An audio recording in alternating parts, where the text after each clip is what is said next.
Hello, folks. Greetings to you from me and the entire TelioEV community.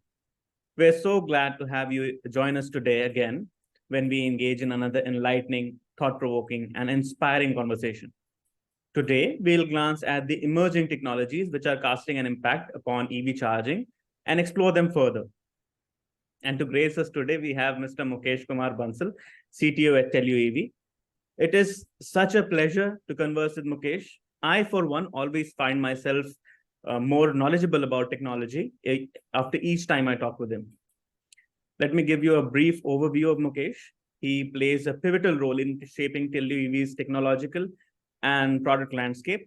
His visionary leadership and technical prowess are instrumental in driving the company's innovation agenda, particularly in the realm of charging management solutions.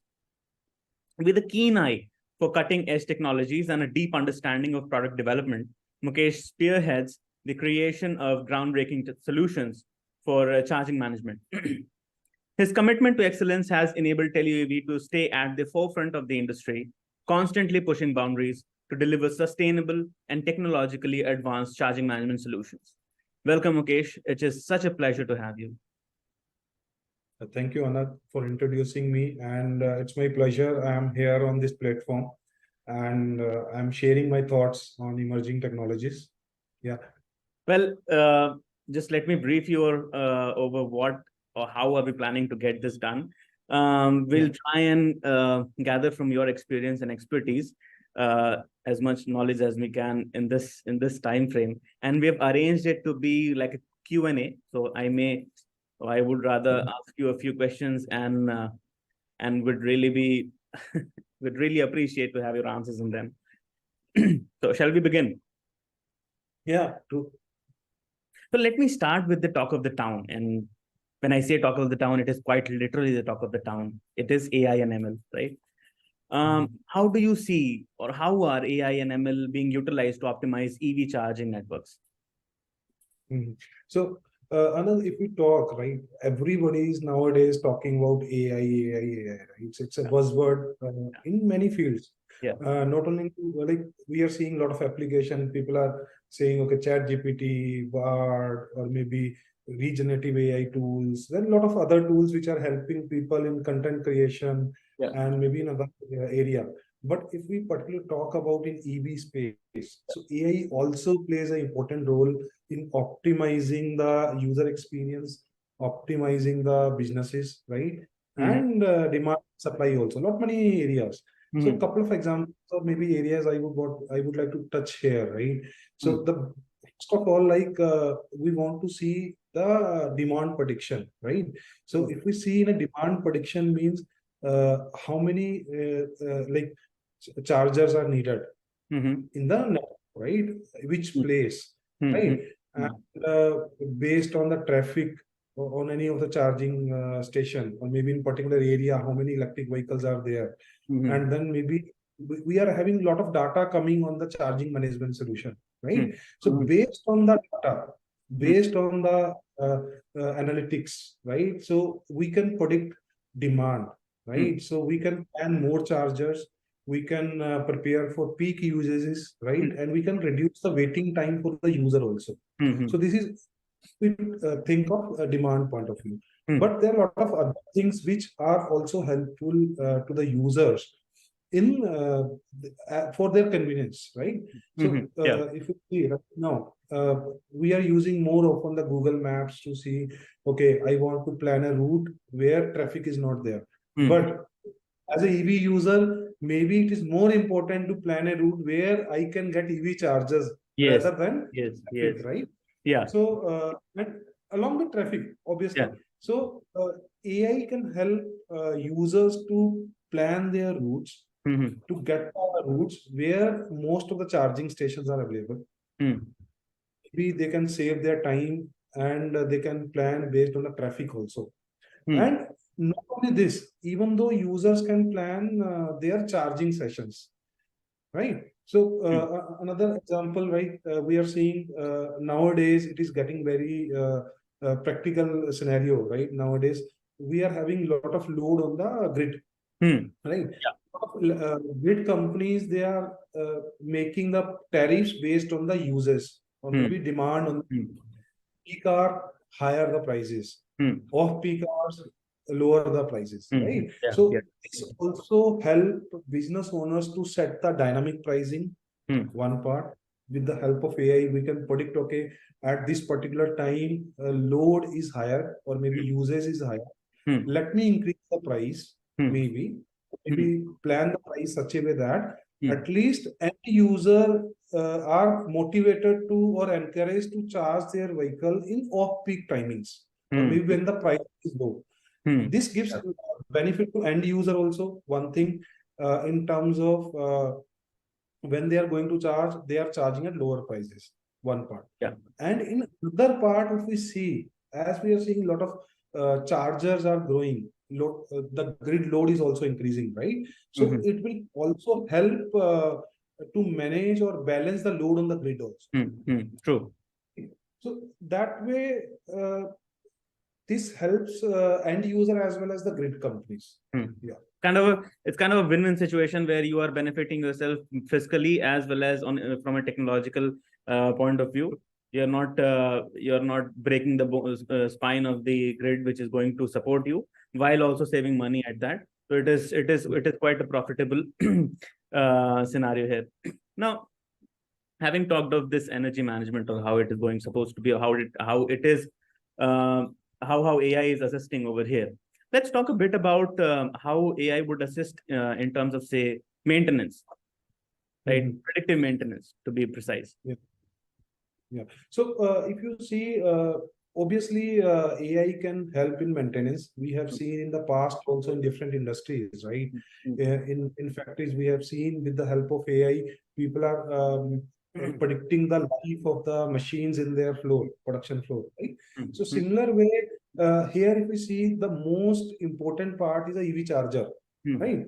Yeah. So where we are seeing it is used maybe 24/7, and maybe some places it's very high utilization is there, right? So with the help of AI, because a lot of data is coming from the charger also, Yeah. because every charger is connected to the CMS. So True. we are getting any fault is there, maybe if the critical parameters, they are going out of the range, right? So based on that, AI can generate alerts to the charging infra operator saying, okay, this particular charger is going out of the range, right? Yeah. It may break down any time. Yeah. So they can also AI can also generate alerts to the OEMs, the manufacturer of the charger. If the charger is under warranty, right? So it can initiate automatic maintenance calls also. It can give the alerts.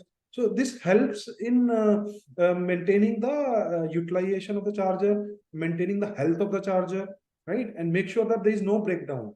And you will get proper up and running network. Right? So AI plays an important role here. Certainly. And I would assume, please correct me if I'm wrong, that it'll also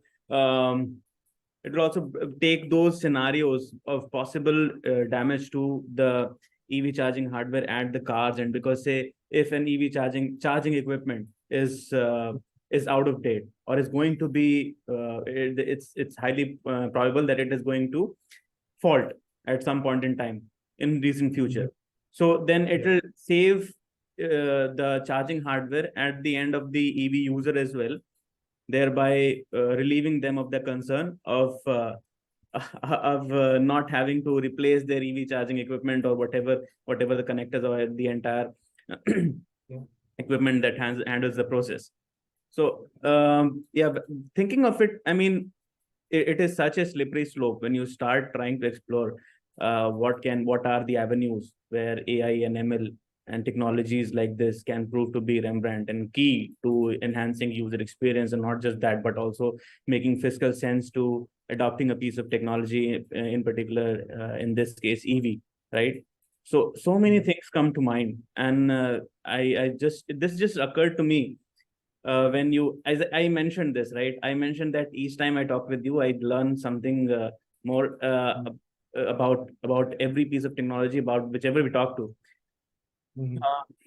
So this is something that I came to realize that it will make a lot of financial sense, a lot of technical sense to incorporate AI ML in EV charging hardware. I mean, through software, obviously.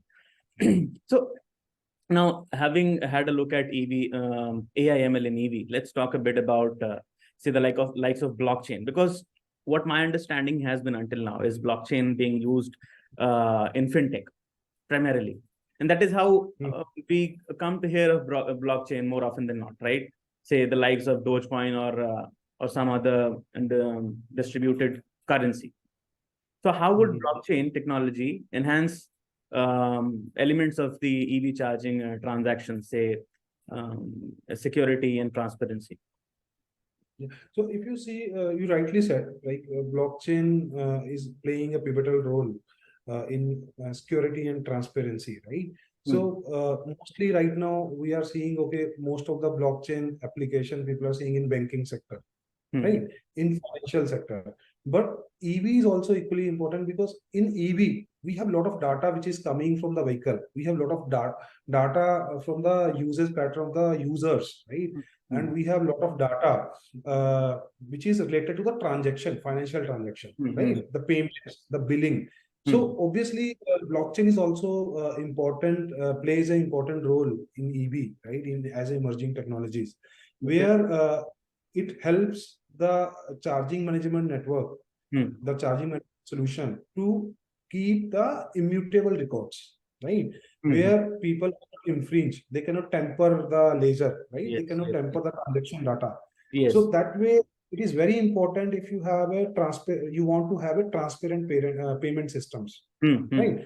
Because payment maybe in coming future, which we are seeing peer-to-peer transaction will also start happening. And we have a lot of transactions which are happening between the mobile apps, EV user app, and the payment gateway companies, right? And another important aspect and another important usage, if I say, of the data privacy, because we are also having a lot of data coming from the end user, right? Their users and their vehicle data, maybe, right? So that's another important thing, which could see blockchain can help.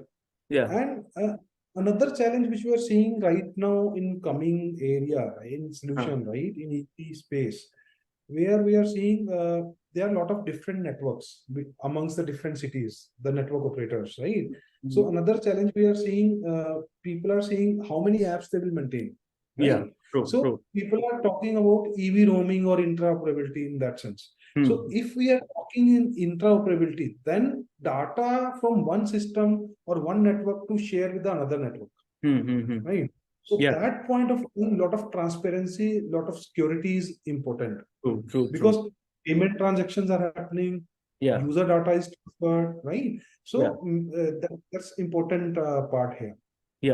Which And all of the networks who are participating into that combined framework, they all of them have to have similar compliances when you talk of, say, information security. And blockchain, I mean, let me please correct me if I'm wrong. So you're saying that blockchain is going to help ease that pain of going through the hassle of making sure that each transaction is safe, because blockchain essentially inherently assures you that all the transaction records are immutable, and thereby you can have the peace of mind that the information that you share or the information that is collected about you is going to stay safe and secure. And another important application I could think of, right, or maybe this will be a future, right? Now we are seeing a lot of communication between the EV chargers and the grid will also be coming up, right? As load is growing, to maintain the demand and supply from the grid, to manage that, to balance it out. So a lot of communication protocols, maybe we'll talk further, right, in our discussion on the standardization of the protocols, right? So there is a communication which is happening between grid and the charging infrastructure. So here you are sharing the information, you are collecting the information from the grid, which may be valuable because grid is having the information of whole of the city, right? Yes. That's key. Security, transparency is one of the key critical aspect. Absolutely. Right? If any infringement happen, if any something wrong happen on the system, right? So it may cause the issue to the whole city's grid, right? So that's another application where blockchain can be helping us, right, in making it secure and transparent. Sure. So having talked about AI, ML, having talked about blockchain and their applications in EV charging infrastructure, let me talk about something that appears really fantastical to me. And I am being very sincere when I say fantastical, because it seems like magic. And I don't remember who mentioned this quote, but I am sure that the person must be a genius, because they said that the differentiation between the technology has reached where it wanted to reach when you cannot differentiation magic from technology. So this appears to be magic to me, at least. And let me tell you what it is. It is bidirectional EV charging. Please don't fault me. It appears magical to me. So let's talk on what is the latest here on this front of bidirectional EV charging and its potential benefits for the grid. So nowadays, another technological enhancement which is happening into EV charging is called as V2X. V2X is V2 anything, right? Vehicle to anything. Yeah. So similar way, V2G, vehicle to grid, is also a part of V2X, right? Where there's a lot of experimentation, a lot of new technological development is happening. Yeah. So as I just before this question, I briefed about like how demand is increasing on the grid, right? Yeah. So once the demand is increased in the peak hour, my whole grid is unstable, right? Yes. So in that, I mean, vehicle to grid will help here to add stabilization or make my grid more stabilized, right? Yeah. So what exactly vehicle to grid is, I'll maybe give a brief introduction, or maybe Please do. Yeah. about this, right? So V2G means basically vehicle to grid. So as we are seeing in a normal chargers, we are always consuming energy, one-sided flow from grid to vehicle battery, correct? But vehicle to grid, like, it's a opposite to that. It's another way around. That's why it's called bidirectional, because with the help of B2G, I can consume energy from the grid also, and I can deliver energy to the grid also. So you see, like, every vehicle is having a battery, and it totally depends on the type of vehicle. What is the battery capacity? So it means everybody is having energy carrying with them, right? So vehicle to grid, where we are seeing a lot of experimentation is happening, a lot of thing already started outside India, in Europe or in Netherlands or these kind of countries, Nordic countries, UK, right? Especially, where people are started utilizing their energy from the battery in the peak demand time. They can feed the energy to the grid, right? If it is not having a like peak demand, so vehicle can fulfill that. So that way, if you ask, right, we have surplus energy with us in the night time. My vehicle is not used. Why not to do that? So this is also people started into this is called energy arbitration. Energy arbitration means people can sell energy also from the vehicle. Right? This is another thing which we are seeing is happening. Right? I seen a case study where people started vehicle to home, right? Or vehicle to home. I tell you a very interesting example. Many places people like to go for camping, right, in remote areas. So they have house, right? But there is no grid available. So people use their vehicle to lighten up the fan, light, or maybe their appliances in the camp or tents, right? So that kind of example people started doing. Right? That is one big power bank which is very hard to beat, right? True. So these kind of technologies are helping in managing the demand response. Maybe grid can pull out the energy from that, or maybe they can charge when electricity is cheap. They can discharge when electricity is peak, right? So they can optimize their users versus cost. Yeah. Sure. Yes. So, and please go ahead. You were about to say something. Please, you were asking something. No, on this note itself, of bidirectional EV charging, there's another thing that came to my mind, and let me ask you that. Because, see, essentially, when we talk of either of us, anyone talks of the grid or these technologies, say bidirectional EV charging and effects on the grid, impacts on the grid, and whatnot, how to optimize, how to manage energy. Essentially, at the bedrock of it all, we are concerned about the reliability of the EV charging Mhm. infrastructure, right? How reliable will Mhm. it be? Because if the grid fails, everything Yeah. goes to pot, right? So Mhm. how do say the likes of energy storage solutions, how do they Mhm. feature in this particular landscape of enhancing the reliability of EV charging networks? Yeah, so it's again one of the same thing as we were talking about in vehicle to grid point, right? So a Hmm, lot of demand is there. We need a balance on the grid, right? hmm, hmm, So energy storage help here buffering the peak demand, hmm, right? So hmm, I have a lot of excess energy with me, hmm, and which I store during the low demand time, and I hmm, can release in the peak demand time, hmm, right? hmm, So hmm, we can reduce the stress on the grid and preventing overloads on the grid. hmm, hmm, hmm. This is one part. And Yeah. some places we are seeing like smart charging is implemented, right? Hmm, So hmm, where the output of the charger depends on the supply from the grid, hmm, right? hmm, To manage the supply and demand concept. In hmm, that case, if you need a fast charging, hmm, the extra power bank or maybe battery bank, which is also included in that, hmm, so that can help managing the fast charging demands. hmm, hmm, And grid support, obviously sometimes grid need some areas where frequency regulation is needed, hmm, voltage stabilization needed, right? hmm, hmm, hmm, Overall stability and reliability of the grid is needed. So hmm, in that case, energy storage uh, work as an ancillary part to this, and hmm, that can supply help grid to manage all these challenges, hmm, hmm. right?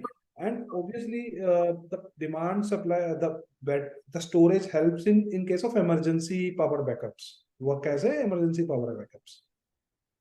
So you just and mentioned, yeah. and another important part, like we seeing right now, people are talking about renewable energy also. Hmm, hmm, So hmm. always solar is in the daytime, in the night time what will happen? So Yeah. that case also, my energy storage which charge or store the energy in the daytime can help reducing the load on the grid, or maybe providing the excess energy in the night time. Hmm, So hmm. energy storage is obviously playing a important role here. You mentioned a very astute thing there. The regulations, right? Now, Mm. let's have a look at what are the challenges, and to be very precise, what are the regulatory challenges? And with that, obviously, there'll be opportunities. So let's discuss what are the regulatory challenges and the opportunities, subsequent opportunities for EV charging providers. Yeah. So here a lot of things which we are seeing in the challenges in the regulation point of view. Hmm, So one thing we have seen in many countries, right, or hmm, even though in India also, in fact. hmm, So standardization is not there hmm.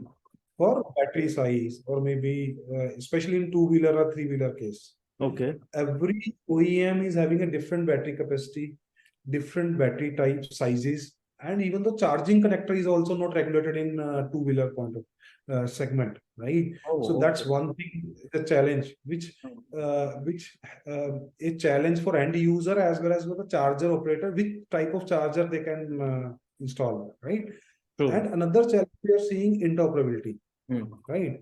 hmm, Where we are seeing different network operators are there, hmm. where EV charging stations are not maybe compatible or to the various models, right? Oh, Which I am yeah. asking, Yes. and maybe some like interoperability. Another challenge is like different apps. Some is having a different payment mechanism. Another Such a person is nightmare. having Yeah. so that's again nightmare for the end user, Hmm, hmm, right? hmm. And Yeah. other thing we are seeing like regulatory deployment in the challenges in deployment of infrastructure, Hmm, where we are seeing the approvals are not coming on time, right? there are certain regulatories which are not across the country. Maybe state-wise, they have a different regulations which are slowing down the deployment of an infrastructure, right? And another challenge we are seeing in billing and pricing part. Pricing is again not uh, regulated throughout the country. Some people, some state having a subsidized price.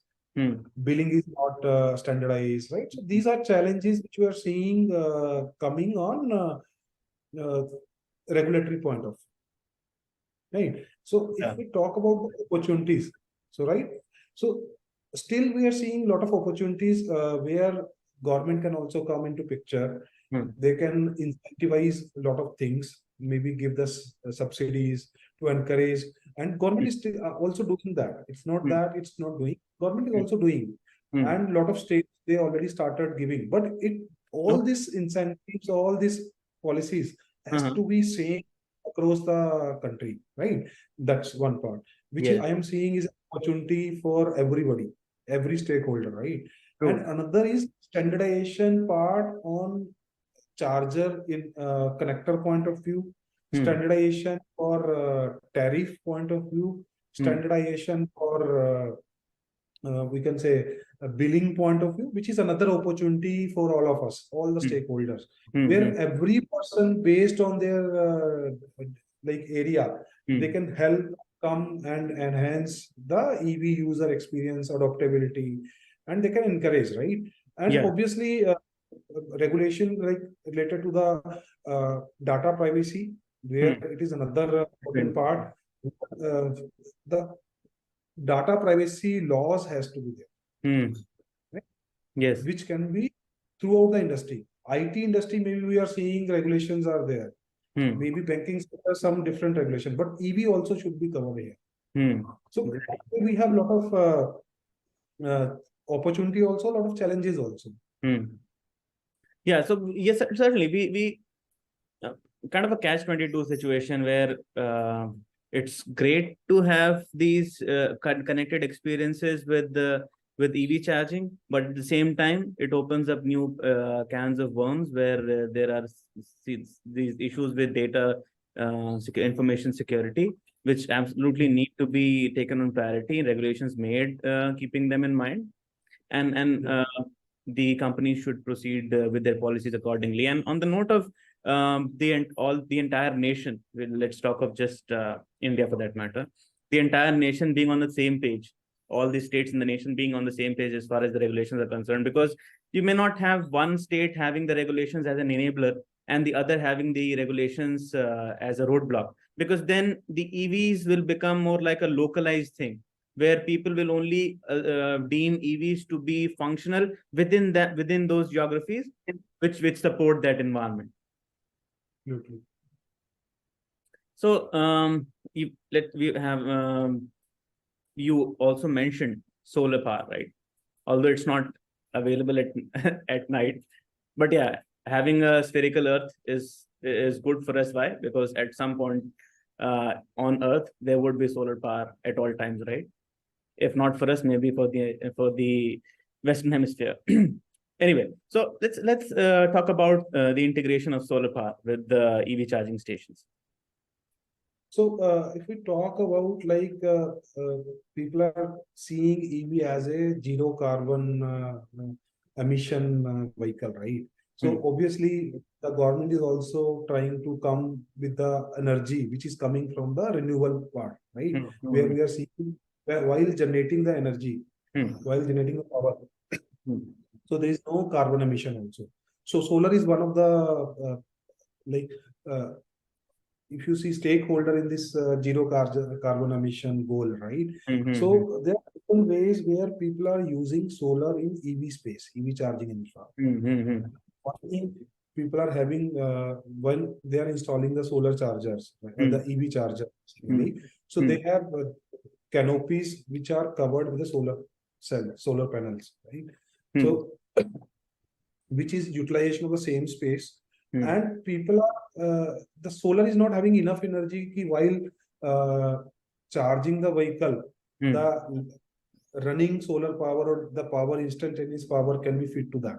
Hmm. But people are utilizing solar power in net metering concept. Net metering is where solar is power is generated, it is exported to grid, right? Whatever power, it's a mix of power from grid and power from solar, right? Yeah.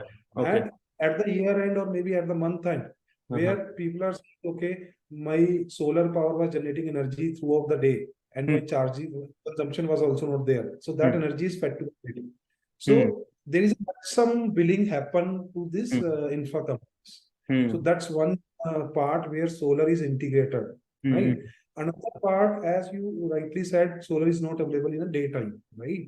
So that time solar is used with the energy storage, where we are seeing, right? So these are the things where solar integration is happening.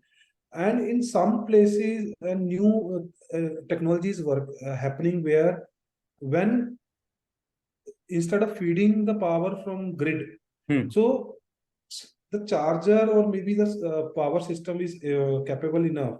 So it's a mix. Whatever energy is coming from solar, it's utilized while charging in the daytime, and whatever rest is taken from the grid to balance it out, right? So and the another integration which is happening when whatever energy I am using from solar, right?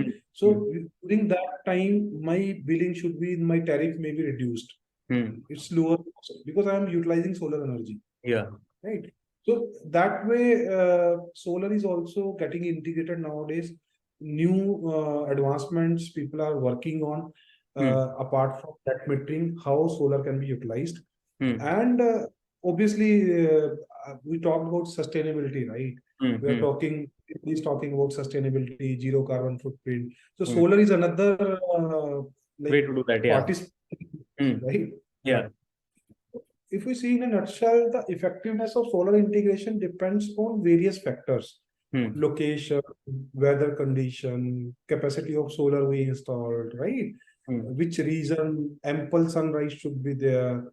So a lot of things. So, but still, solar is also people trying to utilize whatever we can use from solar.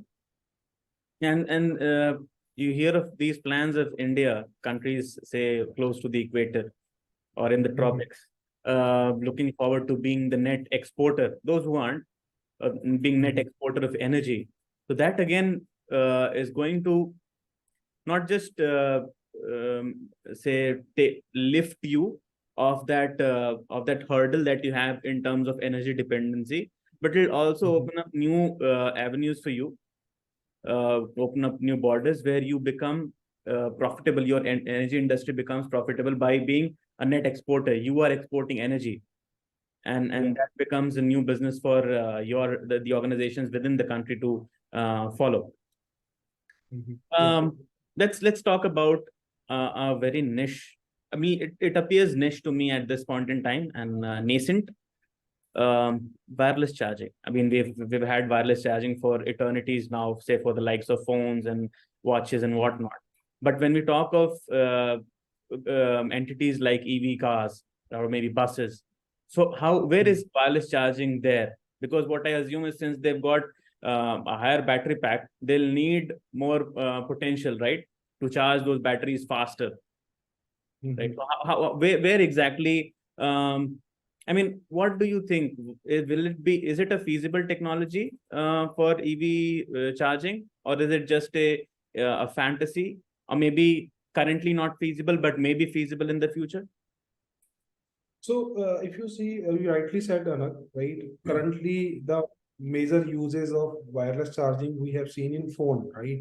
Because my battery capacity is also lower, right? And that's also, if you see, wireless charging in phone also not adopted at a mass scale right now. So available in high-end phones, right? Similar way, if we see in wireless charging, still it's very nascent stage. We cannot say it's adopted at a widespread or maybe in a large scale, right? So that's still in a development phase. Few countries, they have installed wireless chargers. And if you see wireless chargers, basically, if you know, also known as inductive charging, right? So where it's again a new emerging technology where we don't have any contact between the vehicle and the charger. Yeah. It's wireless. Yeah. So one thing which I could see this will be a good convenience factor for the EV users in coming future. Right, that is what uses I am seeing, where people can charge their vehicle with ease. That is one part.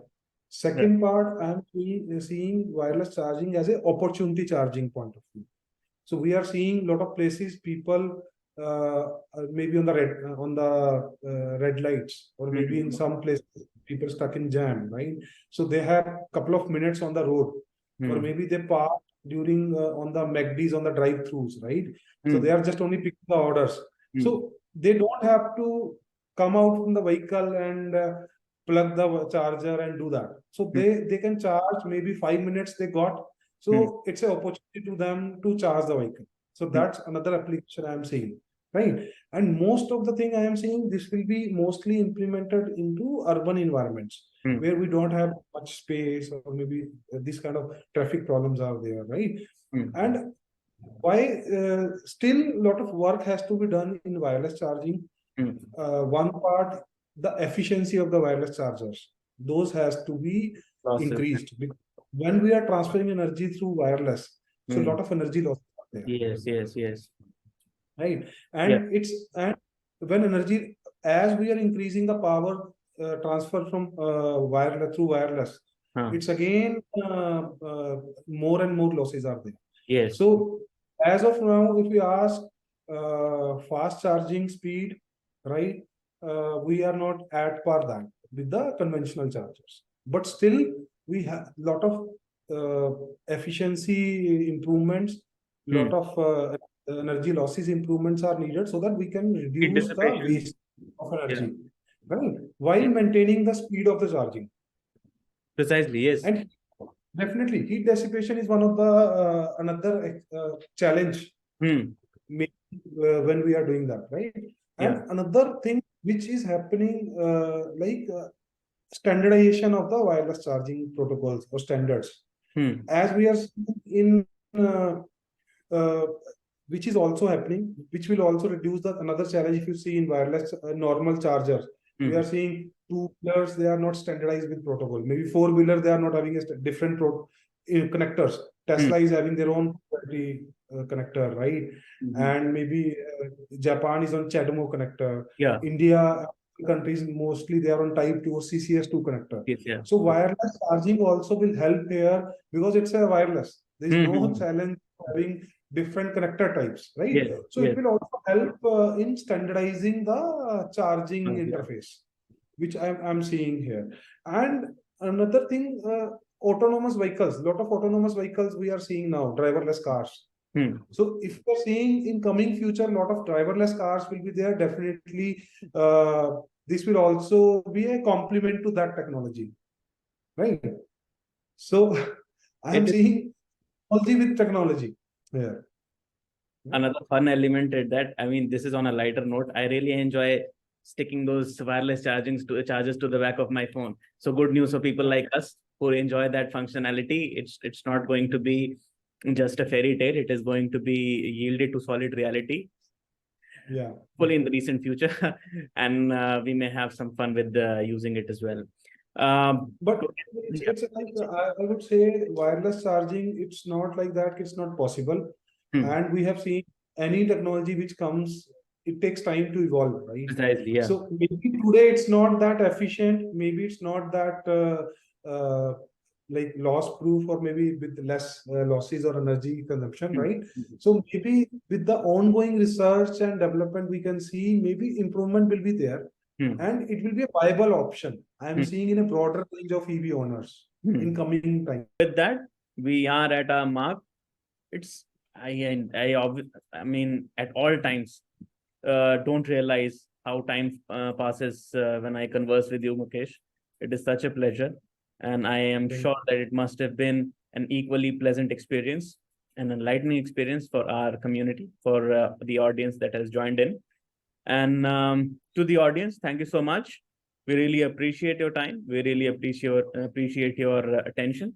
It was great to have you with us again, and we hope we have you again with us in the next episode that we come up with.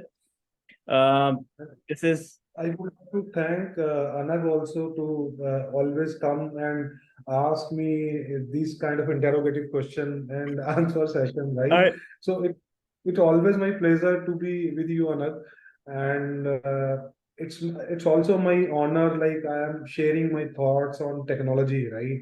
Whatever I know, whatever I learn, right, during my experience into EV space, right? I am helping people also.